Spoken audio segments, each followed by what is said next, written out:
আপনি কি রোজা রেখে বাচ্চাকে বুকের দুধ খাওয়াচ্ছেন? তাহলে আপনার ডায়েট চার্টটি হতে হবে একদম নিখুঁত। চলুন জেনে নিই ইফতারে কি খাবেন।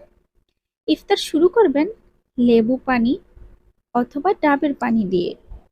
সাথে আরও রাখুন 2 থেকে 3টে খেজুর। মেনুতে রাখুন ভাত, মাছ, মাংস।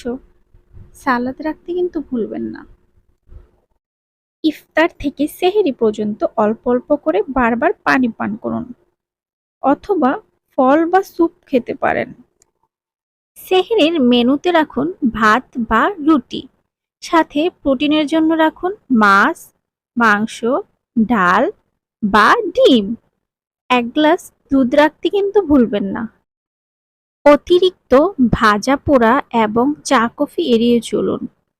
খুব বেশি মাথা ঘুরলে বা দুর্বল লাগলে রোজা ভেঙে বিশ্রাম নিন।